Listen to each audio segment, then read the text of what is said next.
What is up, accidentally intentional family? I am thrilled to bring you my friend Courtney Dyksterhouse in the house today. Oh, that's so interesting that house is in your name, and then I said house twice, and oh, what a It's a conundrum I'm whole thing. facing. It's a I whole thing. know. It's a whole thing. I have to do that quite often as well. Like, I'm from the Courtney Dyksterhouse house household. So, guys, let me tell you a little bit about Courtney before we start, because Courtney is a speaker, a writer, and a live events host at Ramsey Solutions. And she's a former business owner and news anchor, which is why we have her here today, because she finished her career in the 11th largest news market in the nation. What the heck? That's amazing. You're talented, girl. And she loves using her journalism background and her master's degree in psychology to create and tell stories that reconnect others to themselves and the world around them. That was great. That was a great bio. I feel like that was my bedtime story and I'm ready to go. Oh, I'm here for you, girl. Little bedtime story, whatever you need. Okay, The- I got you. so Courtney and I have been pals for about a year now. Yeah. And the fun fact about Courtney that I don't know if anybody knows this is that right before I gave what I considered to be a very big speech in my life, I actually found Courtney and I said, Courtney, girl, I need you to hype me up right now. I need you to calm me down and just speak some truth into me, because your girl, she's losing her mind. I'm freaking out. And you did. You calmed me down, and I gave, I think, the best speech of my entire life, thanks to you, my friend. No. Oh, you were really kind for saying that, but you gave the best speech in your life because you put in the work for it. And You I know, want to, for all the people who are listening right now, like, I remember when you came in and you had an audition and the first time you gave that talk. And then a couple months later, when you came in for our influencer events and you gave that same talk, the amount of growth that you had was so evident. And that really speaks to you putting in the work to do it. I mean, anyone can cultivate a skill of speaking. mm, It's just a matter of if you are willing to put in the work to do it. And you were proof that you can, and you did. So bravo to you. I'm glad that I was able to be a small fraction of support for whatever you needed. thank you, Courtney. And if this is a little test of what's to come here, look at her. She's just a words of affirmation fire hydrant. Courtney, truth be told, here's why I brought you on today. Okay. Now, at the time of this recording, Ukraine and Russia is a thing happening right now. And I feel like I'm slowly losing my mind. Mm. I feel like I have a very unhealthy relationship with the news right now. I feel like everything seems to have spin and bias on it. And, I was having a conversation with someone the other day where we were talking about how if we were blindfolded and we just heard somebody talking based on what they were saying in the narrative in which they were using, we'd be able to tell what news station they were speaking from, because it's so polarizing and stuff like that. And so I'm just confused. And because you are a former news anchor, that was my best voice. That was good. I would love to hear all of your thoughts on this and why we got to this place. And of course, in turn, by the end of the conversation, how we can create a healthy relationship with the news and media today. Yeah, what a setup. I love it. We could go in a lot of different directions with this. I definitely want to touch on at the end the importance of creating healthy boundaries with news consumption, because when I got Mhm. out of the news, I struggled with anxiety, with panic attacks daily. Mm, Wasn't sleeping. I mean, I had a circadian rhythm disorder based upon my news schedule and other factors. And so for me, I had to create very specific guardrails for me to even consume news. I would say for a solid year and a half, almost 2 years, I did not look at news. I did not look at it. I did not mm, read it. I did not watch it. That's for daggum sure. And the reason for that is because it created this fight or flight response inside of me instinctively. I mean, the mm, moment that I heard even like the opener for a newscast, my body responded in not a good way. And so in order for me to properly heal, I had to disassociate for quite some time. And a lot of people, they lean on the argument of, well, we need to know what's going on.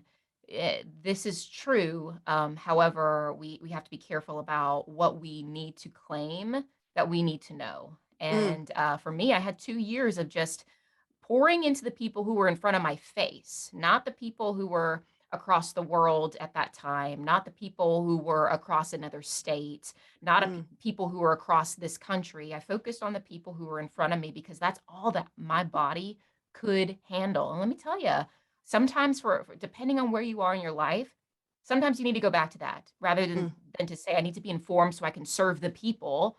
Why don't we ask the question, how can I serve here? Because if we believe that we are meant to serve the people who are in our proximity, we're going to look at information differently. We're going to look to find things that help us best serve the people in front of us versus feeling this sense of dread because we never feel like we're measuring up to serve the people across the entire world. And mm, I do want to echo, especially for what's going on in the world right now. I think it is important to be educated, to have opportunities to critically think about different people's opinions and biases.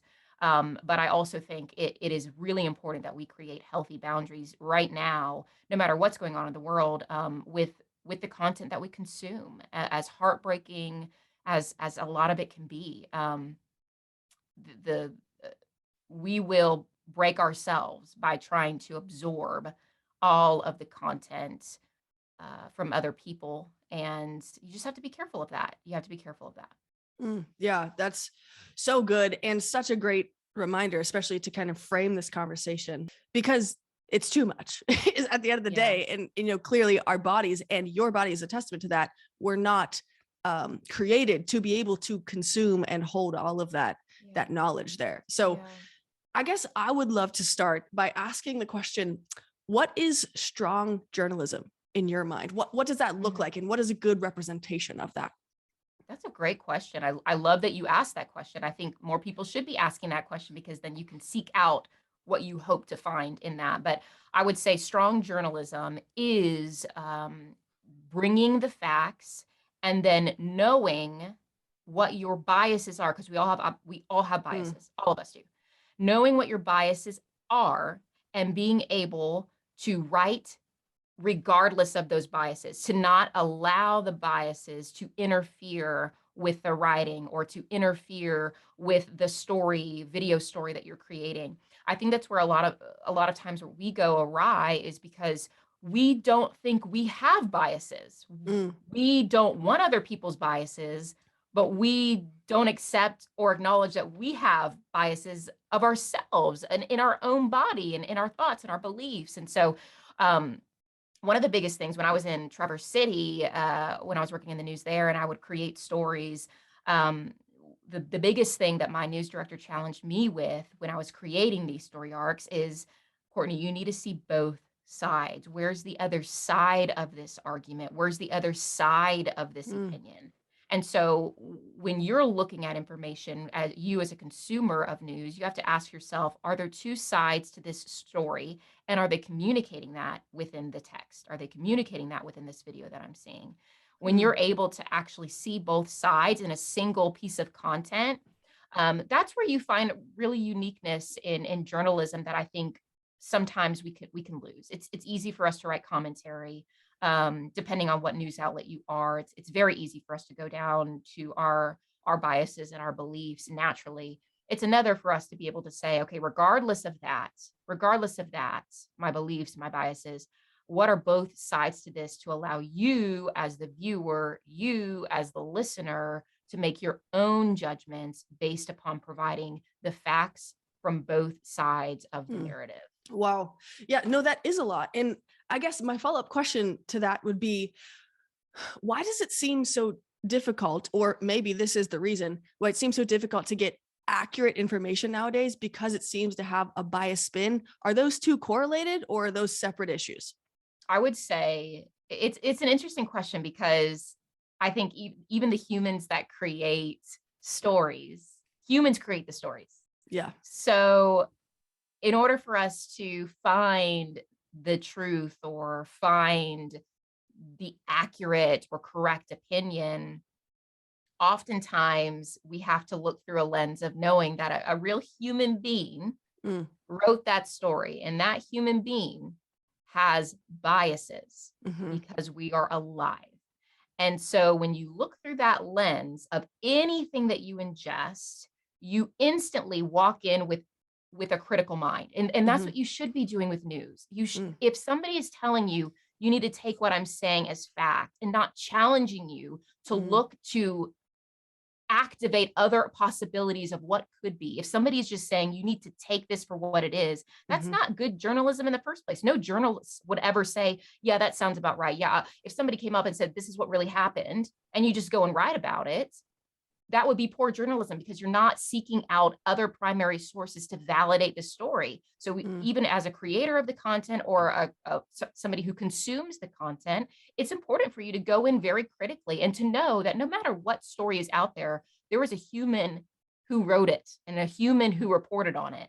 mm, And giving people, just reminding people of ourselves, of people's humanity within that. mm, You know, if you ask me, today I want to change the way I consume news. I typically watch, you can name it, a very left or a very right viewpoint of digesting news. What would I do if I want to change that? There are some that have been pretty good about just giving the facts. mm-hmm. But even that, even I say, I'm going to give you the names of the ones that I suggest. But again, it has to come through the filter of, this is me. This has been what I've been taught about Mm-hmm. um, unbiased, straight to the facts news sources. And so you should never just take someone's word for it because they said it, no matter even who it is. You should Mm-hmm. go and challenge it within yourself. And so the three that I would say, the Associated Press. The Associated Press is really great. We would always, most of our stories were expanded upon based upon the facts of the Associated Press. Mm, Associated Press is very good when it comes to breaking news. They're one of the first people to identify things that are going on across the country, across the world.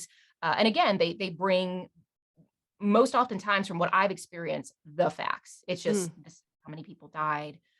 These are the people who were involved, yeah. so on and so forth.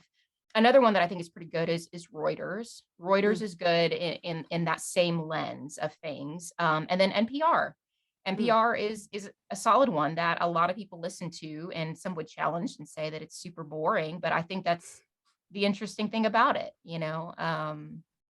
It is boring, but it's because we don't have a lot of the shock factors mm, within certain narratives that we're really accustomed to, and that I dare say some of us even want. And I think mm, that's hard. It has to be said, but it's very hard for people to accept because we complain about it. We say we don't want the biases. We don't want other people's opinions swaying our own decisions, mm-hmm. but we desire those things. We pay attention to those things Mm-hmm. more. Fear is a primitive response. And so our bodies will naturally deviate towards the thing that is the threat because it's a fight or flight. It's a means of survival. We've always been this way since the creation of human beings. Yeah. And so when you actually go and try to get this information, your body's going to respond naturally to the doom and gloom. Mm-hmm. If we, a term that was used in the news was, if it bleeds, it leads, meaning Mm, if it's tragic, if there's death, then it's going to be at the top of the newscast. It's going to be a wow. lead story because Wow. that's what people naturally go to in order to consume information. And it's not against the person, it's how we're wired. And I think that's important for us to identify here. You're not evil for naturally paying attention more to fearful news. It just reminds you of your humanity, and Mm, you were made to survive. And so your body was created by God in order to have a heightened understanding of fear. And mm-hmm. so for us to be able to identify that and give ourselves grace within that, but also challenge us to reach outside of that, Mm, challenge ourselves to move outside of that, because the threat is not as threatening these days. We don't have a bear that's chasing us. We don't have a lion that's growling at our faces. We yeah. have news that tells us what's important and what's not based upon, our responses in our body. So I think that's where we Mm-hmm. have to challenge ourselves with that. Yeah. I would say if there's any threat, the lion is just the ping notifications happening on your Oh yeah, phone all the girl. time. Yeah. So, Courtney, this is super insightful, and literally 3 questions in a row you hit on with your answer. So, thank you for doing my work for me. Listen, I can go on a tangent, and I'm bad about that. I will admit it. Okay. I'll admit my biases of just like talking and talking, I guess. Hysterical. But I'm going to go back to this fear thing in a second. But what I found interesting is as you're talking about the bias that comes into it, I'm hearing a parallel with scripture that comes alongside of it, because for both of us, faith guides our steps. And in the same way, we bring our own worldview and perspectives. I think the Greek word for it is prolegomena, and we bring that into it. And so it's important for us to remember that and to surrender that whenever we're going in to read the Bible or spending time with God, because we want God to put us on that right path as to what he wants to reveal to us.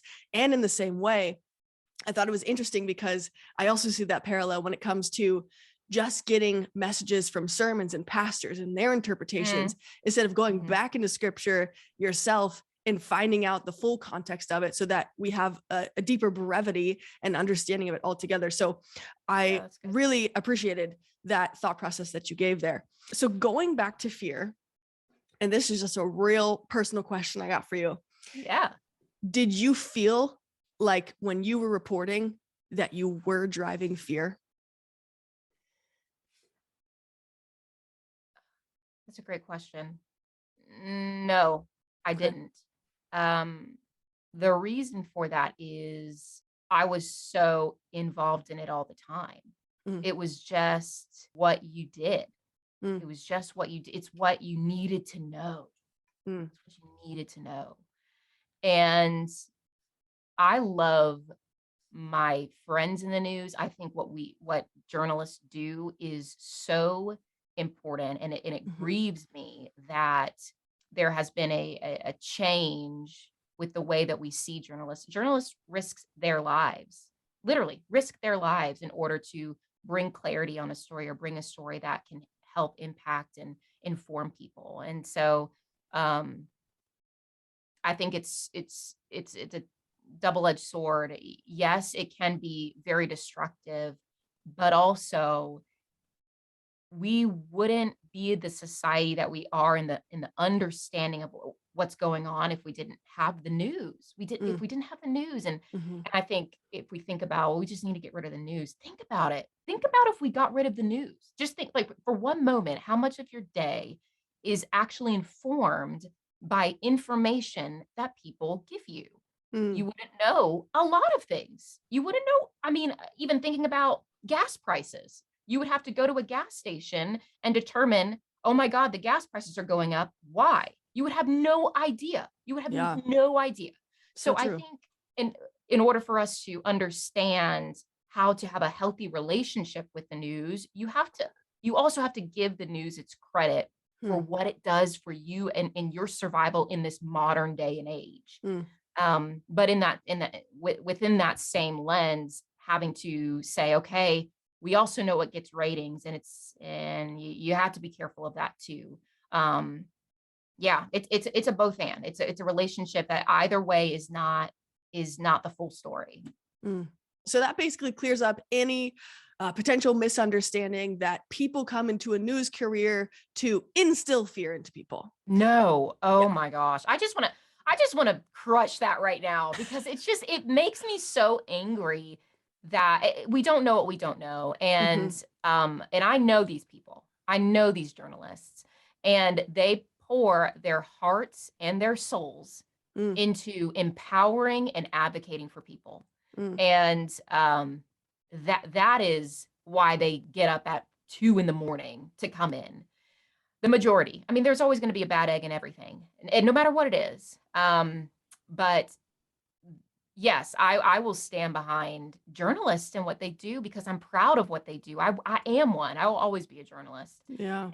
And the things that it empowered me to understand, it really created this sense of desire to advocate truly for people and to know that you could move the needle in somebody's voice being heard. I remember this guy, and this guy in Tampa Bay, he was getting scammed by this company, and he kept trying to reach out, and this company was just taking advantage of him. And then our investigative journalist went and talked to this company, and then the whole thing, the guy that was being taken advantage of was able to get compensation for what he rightfully deserved. And for me, it's like, Wow. this is what we do. Like, this is why we Mm, advocate for the individual. We advocate for people whose voices aren't able to be heard by hundreds or thousands or millions of people. And that's what I really hope that people would try to understand as much as they can without being in the news every single day, getting to know these people. The majority of them are really passionate about doing good work that changes the community for the better and that empowers and advocates for people whose voices typically are not able to be heard. wow. Thank you for saying that, because I will be super transparent. I've never looked at journalists and news reporters that way, and that's very convicting. So thank you. Uh, That I needed that. And yeah, I'm sure a lot of other people listening did too. yeah, yeah. No, I mean, it's important. It's just as much as that's the first time being able to see it through the shoes of another person. Hmm. We all have something that is similar in our lives where we just don't have the understanding to evoke empathy inside of ourselves. We haven't walked in their shoes. I Hmm. haven't walked in your shoes, I'm sure, with stunts. I don't know how all that stuff works, you know? Yeah. And in order for us to have a lot more compassion and empathy, it's challenging ourselves to say, what is it like in your shoes? Help Mm, me understand. So that way yeah. I can form an accurate decision, opinion, bias based Yeah. on the information that is needed. Yeah, totally. Do you think we will ever know the full truth about any story or anything ever again? Ever again makes it seem like we have known it before. Um, True. True. I guess that was a biased question. My bad. isn't that funny? No, Yeah.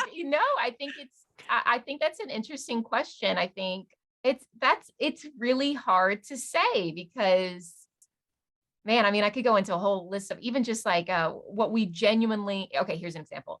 So it's been proven that long-term memory, the things that we think are so crystal clear in our minds, Mhm. it tends to change over the years and the decades. What we really think happens, like we could imagine it, like it is right there in front of my face. And there's a whole episode on Netflix of Explained that talks about this. But what we find is that through time, what we think is really true actually didn't happen. And we Mm, believe it. Like it's not like we're trying to be malicious and spread rumors and lies, yeah. but it changes. And it's not just from a 10-year, 20-year time span of a memory. It can be something that happened 2 days ago. And so when knowing that other humans are involved in a story, Hmm. I dare say, I don't know. I don't know. Like, what is the actual truth? It's like, Yeah. even if two people agree that something really happened, what if it actually didn't happen that way because their memories made it seem as though that was what was really happening and they validated each other in it to create more confirmation of. Yeah. So it's like, I mean, I could go into the whole like, oh, is it real, the philosophical, but I mean, I think I hear your question in the sense of integrity, right? Yeah. Like integrity of information, will we ever gain that back? And I mean, you can even look at scripture on Yeah. integrity. We are fallible people. Hmm. And until the world has been redeemed, I don't necessarily think that that could happen. I Mm, don't. And our history has just proven that time and time and time and time and time and time and time hmm. again. Yeah. And that's okay. It's so real to us because this is the only real we know. We only know, for me, 31 years of life, but this world has existed for thousands of years. And it's so big to us right now because it's what we know. But I think the more I've spread out to even understand like what has happened and going back to scripture or even going back a couple decades ago, just gives me more of a less prideful way of Mm, looking at my current situation. mm, It's almost as if when we ask ourselves, well, is it ever going to be a certain way again? We've in our minds validated that there was a better way and we hmm. know the right way. Like we know the way. So is it Yeah. ever going to be that way again? And I think it's just interesting to kind of look within ourselves to see, Yeah. I didn't know that that existed in me, or I really think that there's a right way, I guess, because I'm saying that this is the wrong way. And so therefore there is a right way. And I know the right way. And I'm going to tell you when the right way is here because it's not here right now. So I don't know. I don't know if that answers your question, but I just think I think it's just an interesting concept to think about. I think that was so interesting. And that everything you said was so good. Because it really brings into this whole concept right now. And this just, I don't know why I get irked by it, but I feel like this whole your truth, my truth movement is Oh, playing yeah. into this because we're changing the word opinion to stand for truth. Yeah. And it's like that, it's taking our opinions to like, this is the standard. Nobody can push past it. Nobody can, come around it. And so this whole, everything you're saying, just this whole concept, we really have to be careful with how we are thinking about things and how we are holding what we are hearing and consuming. Yeah. So I think that was so profound what you said. Yeah, Thank girl. I mean, what you said right there is the proof. Jordan Peterson talks about this a lot. The power of critical thinking is just like non-existent right now. And I mean, yeah, there's a lot of people who critically think, but it's super important. It is so important for us to allow other opinions into the narrative. We cannot just take our own. It is dangerous. And in order for us to even we've never been created to just take our own beliefs, our own opinions. Even the beliefs and the opinions that we have today have been based upon us listening to somebody else or something else, and we have accepted it as our own. And so in order for us to say it stops here, what you're really communicating is, I don't want the truth. I don't want to be swayed. I just want to sit in my own biases. I want to sit here. I don't want anything else. I want this right here. That is what I want. And therefore it's my truth. So therefore it's what's true because that's what I believe. It's dangerous. We can't live in our own ideologies. We can't live in our own opinions alone. That's not how things move forward in life. That's not how we evolve as people. And certainly that's not the way that we're going to be able to serve others. If we're just stuck in our own ideologies and our own methodologies and our own beliefs and our own values, and we don't invite other people's into our own narrative, we squash the opportunities to be able to empathize with people. We squash the opportunities to be able to show compassion, to be moved, to be compassionate towards other people because we are right in our own minds. But I mean, we always think that scripture validates that. And what is it? Psalms? We think every way man's heart is right in his own mind, but the Lord weighs the motives of the heart. Every man is right in his own mind, but the Lord weighs the motives of the heart. And we just have to be careful of that. We have to be careful to not just sit in our own biases because we don't want other people's biases, because even in us saying that, we think that we don't have them. In order for us to think we don't want your biases, no, what you're really saying is, I have my biases. I like them just fine. I don't want yours. So we have to just, we have to accept that. We have to accept that we are those people. And a lot of biases can be very good. They can keep us away from danger. Again, like a bear comes up to you and it's growling and it's showing its teeth. And then all of a sudden you start running away. What has that shown you? It's shown you that your bias is, when a bear charges at me and shows its teeth, it's going to eat me or kill me. So I need to run. That's a great bias. It's a protection bias. Great bias. Yeah, you need those kind of biases. If not, like touching the stove, when the stove is red, because I have an electric one, when the stove is red, it will burn me. That is a pretty good bias to have, because you learn that will in fact happen. But where we fall into issues within that is when we have biases of religion, or biases of gender, or our biases of, you name it. I mean, socioeconomic status, race, my goodness. And so we have to invite other narratives. We need them. We absolutely need them, because it challenges us to be critical thinkers, and it allows us to show the empathy and compassion that we so desperately desire to have. We all want to be empathetic and compassionate people. We don't necessarily always want to do the things in order for us to get it. Oh, yes, to everything you said. To branch off of that, I would first like to talk about signs that you are consuming and becoming enthralled by too much news. What would you say some of those are? Oh my goodness. A lack of sleep. What are let's even talk about just like the physical things. You're anxious. You are angry. Oh man.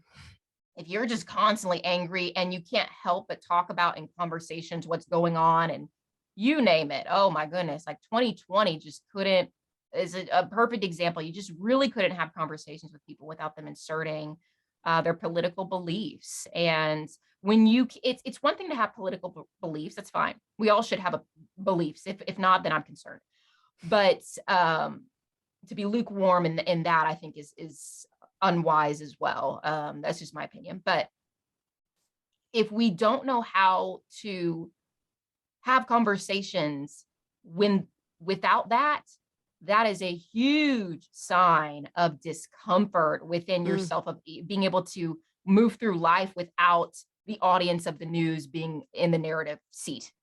So I would say, yeah, a big piece. If you can't help but talk about it, I would say that's a big red flag. And anxiety, depression too. I mean, I'm not a psychologist, but for me, from strictly experience, I was very depressed when I got out of the news. And it could be a lot of things, from not being able to sleep to, the news that I absorbed. It devastated me. And it felt like it was so near, like everything was so urgent and so near. And I was paranoid. And paranoia is another big one that I suffered with, that when we would cover shootings or car wrecks or what have you, I literally was like, this is going to happen to me. Like, it was because it was just all that my world revolved around. It was what I knew. And so it's important, I think, if you're starting to feel that way, of just like always looking and just little shaky, to look at that. But anxiety is one of the biggest ones. I mean, like being constantly in fear and dread. Ugh, the worst. You can really start to dictate, okay, what am I consuming in order for me to think that or believe that? So yeah, I would say that those are some of the bigger ones. Wow. Yeah, those are great. And so I guess on the opposite hand, how can we have that healthy relationship, which I'm sure will unfold into creating those healthy boundaries as well? Yeah.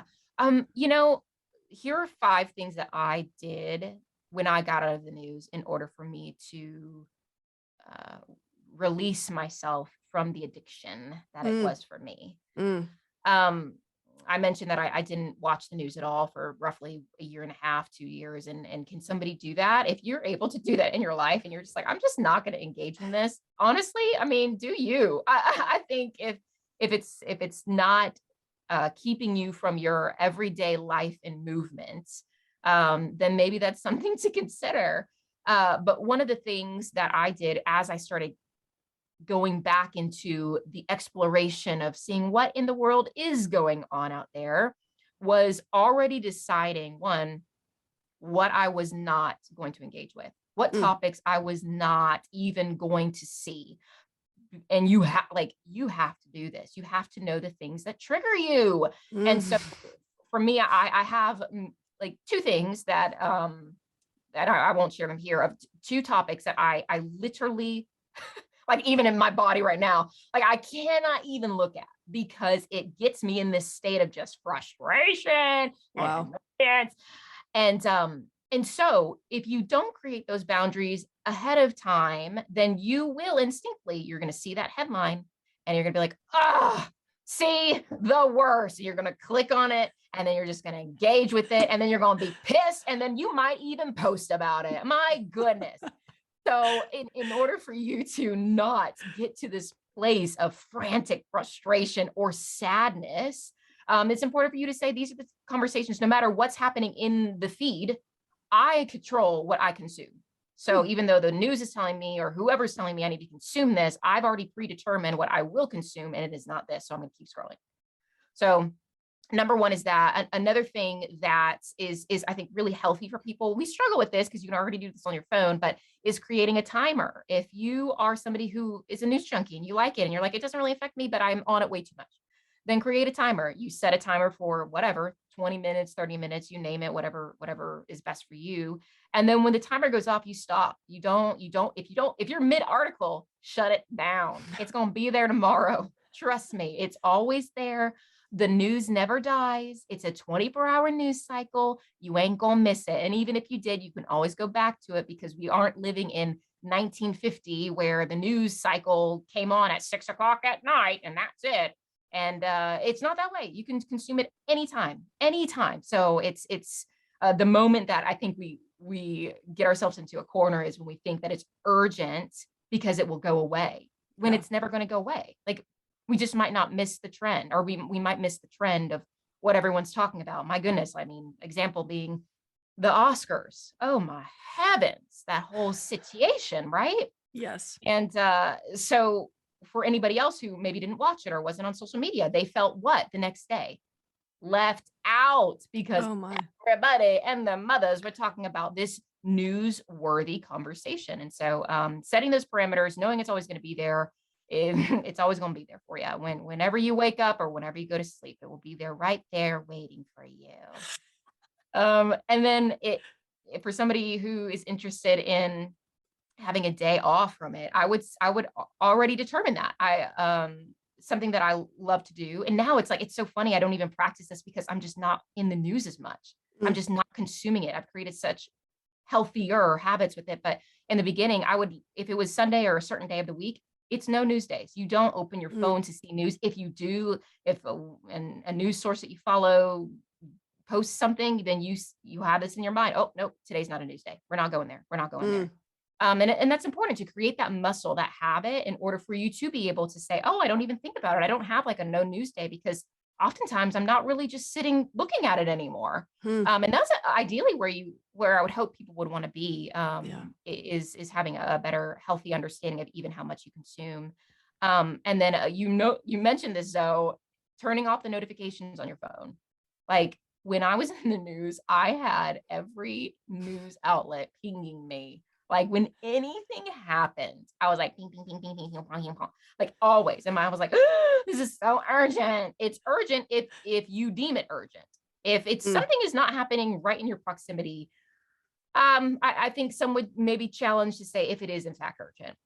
I won't be the determiner of that, but taking off those notifications immediately, like literally, you don't need them there. Just take them off. Take off the news notifications. You don't need to be pinged by any of your local news outlets or national outlets. I promise you, it's going to be there. Somebody's going to tell you about it, even if not. And then the last thing I would say in this is, once you set all these boundaries, then stick to them. Stick to them. And this is the biggest part of those boundaries. Disengage with conversations that violate those boundaries. Again, I go back to 2020 and everything that was happening within the political campaign and all that. I didn't talk about it. If a conversation started, I would either say, I'm not going there. I'm just not going there. I just can't. I cannot do it. Or if they didn't, I would end the conversation. It was just that plain and simple. And so it's going to be tough for people to do that, because a lot of times we think about the family or the friends or, whatever, that we're really close to. I mean, some people, I've had to separate even just our friendships due to the fact of just the lack of understanding of how poisonous opinions about news can really be, and how destructive and damaging it can be. And so stick to those boundaries, whatever boundaries that you make. You are in your full rights to stand by them, to stand true to them, in order for you to have the peace that surpasses all understanding within you. You need to show up the best that you can for yourself and the people around you, and whatever that takes in order for you to do it. I would challenge you to say, you might need to do it. And so for me, like certain topics, I know I'm not in a good place if I go down a rabbit trail, and then I'm really moody for my husband, or then I'm really annoying for my coworkers. It's just not worth it. I want to show up for them. I want to show up for them the right way. I love that. So let's just say somebody's been listening to this conversation and they're like, oh, you know what? I have created this echo chamber. I've definitely been like biased in my thinking and everything. What would you say to this person when it comes to a first step that they can take to get out of that and begin to think critically about these topics? Ooh, that is such a good question, Zoe. I love all your questions. I think they're really great. Yes. A first realistic step, I would say, even like ground zero, is one, understanding what biases are. So if you're like, Mm, okay, I need to start from ground zero, I'm like, how can I, long goal, the long-term goal is to be able to look at things critically, but you need to take a couple steps back in order for you to look at things critically. You need to see what the sides of the opinion are, and you need mm, to understand where they're coming from in order for you to create a full picture of whether you disbelieve or believe something. So I would say go to ground zero and learn about biases. Learn that there are some that are very good, learn that there are some that are very bad. And then once you do it, understanding then what biases do I have? What are mm, the ones that just exist mm, inside of me?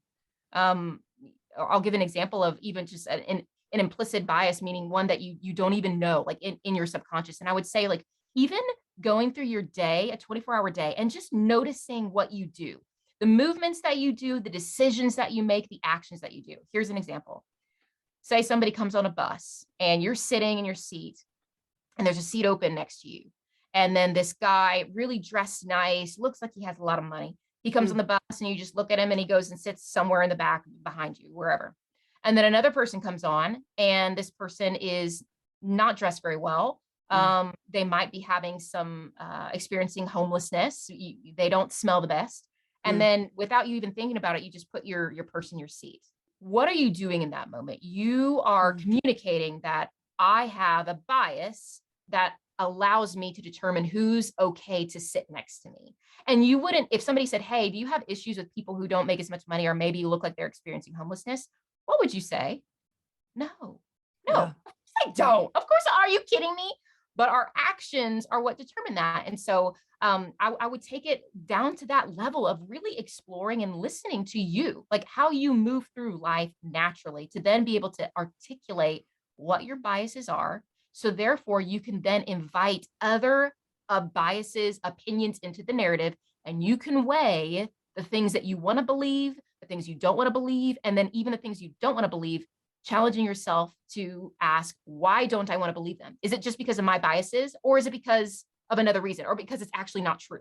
Mm, That's where you have to get to. In that lens, when you start to look through and sift through information, you should be already starting to incorporate to say, okay, I have a bias on this. Oh my gosh. Okay. Oh, well, that person probably experienced a bias with this.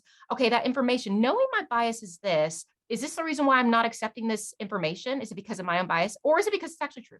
We mm. have to go. I think it's important for us to get to that level of self understanding in order for us to have a really clear picture of the decisions that we make, the beliefs that we accept, the opinions that we throw to the curb or accept as our own. I think that was absolute gold there. And Your gold, so though. helpful. Oh, stop it, you. And I want to go back to this part now, because you said at the beginning, I'm not sure how much we actually really need to know at the end of the day. So now I'm going to flip this on you and ask you, what would you say that we need to know when it comes to the news? Oh, wow. Um, this could be something that a lot of people, I'll just say this is one person's opinion. This is not fact. I can't help the journalist inside of me. I'm just like, I just want to preface this before I say this is just one woman's opinion. Okay. I'll say where I'm at with my life and what I think is important to know. If you are so involved with things that are happening far, far, far, far, far away from you, but you don't know what's happening in your own community, you're missing it. Mm, So, as good as it is to care about the people who are outside of our reach and to invest, and whether it's helping with the relief that's happening in Ukraine, whatever that looks like, those are good and holy things. Oh my gosh, I can't stress I love seeing humanity at its finest in that. However, if you couldn't care less about the person you sit next to every single day at work, then we've got a heart issue. We've got a mm, heart issue that we need to know. So when it comes to the news and what you ingest, um, I would say, even going back to your local news, if you're looking at information, you're like, how can I serve my community? local news stations, a lot of times they're doing cool stuff. Like they're out in the community, like listening to the people. I think it's so important for us to maybe start to look at the things of what information is out there that could help me better serve the people who I'm in proximity with every single day. And then what can I do with that information to then reinforce and help the people who are in my proximity every single day? Yeah, that's so good. Courtney, this has been a fascinating and very insightful conversation and very convicting as well. And so I guess I just kind of want to end it by asking you, was there anything that we didn't talk about that you want to talk about? No, I think I mean, you killed it, and it was a really great conversation. So I'm so appreciative of you, and I love your heart to invite me into this space to be able to have these hard conversations, because it's hard. They're Mhm. really hard, but they're fruitful and they're worth it. And yeah, I'm just really proud of you for that. So thank you so much for allowing me to come on here and chat with you. Oh my gosh, the pleasure was all mine. And that's the thing, right? Is if we're able to break down walls and in turn build relational wealth because we're able to see people for who they really are, Yeah, then it's all worth it at the end of the day because we yeah, can be the people that yeah. show up for other people. So I just really appreciate all the wisdom you brought. And girl, I love you. Thanks for being part of the Accidentally Intentional podcast.